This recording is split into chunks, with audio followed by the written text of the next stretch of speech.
All right, guys. Mr. Lloyd here. I'm going to work with you on today's work, Tuesday, March 24th. This is the page 1 of 3.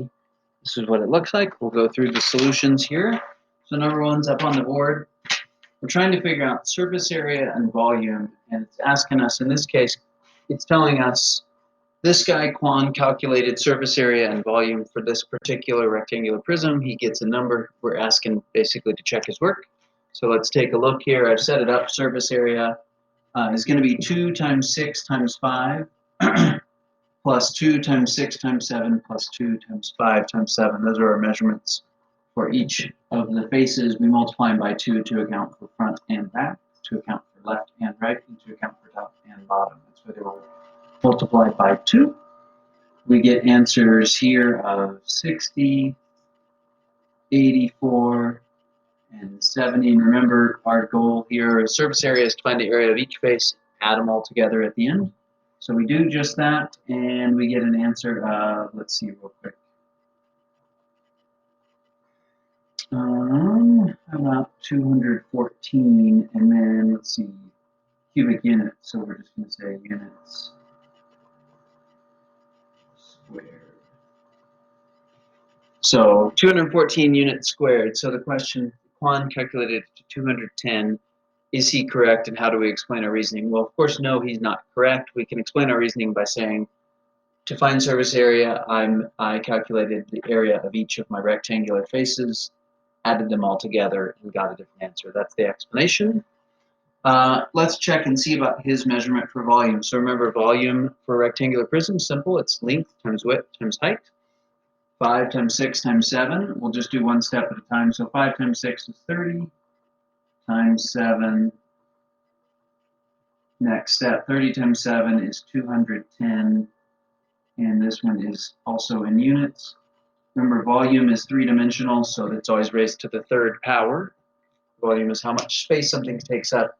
Is Quan correct? Yes. The explanation is simple. Calculating volume by measuring or multiplying length times width times height. I'm going to pause the video so I can get problem 2 set up on the board.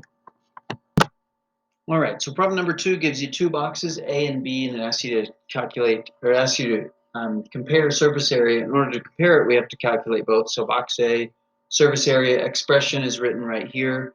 Box B is written right there. We'll do box A first.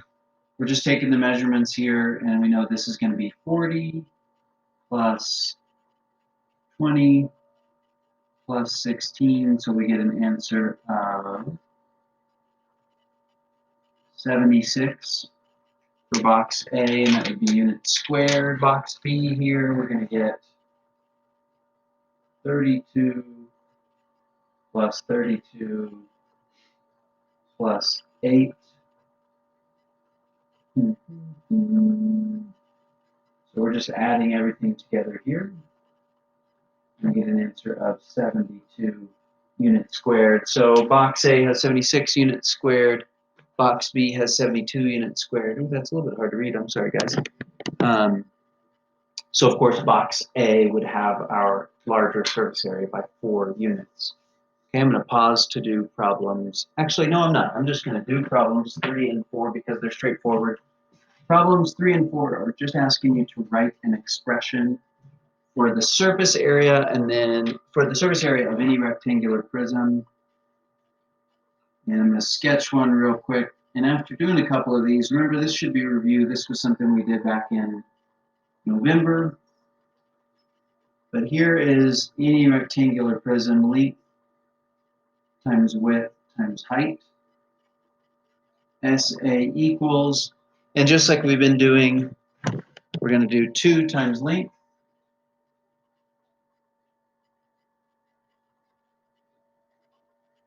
times height plus 2 times length times width plus 2 times width times height.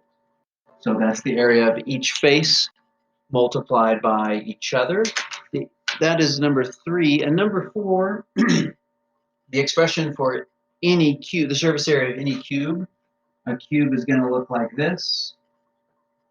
The nice thing about a cube, of course, is that all of the sides are the same. So S, S, and S.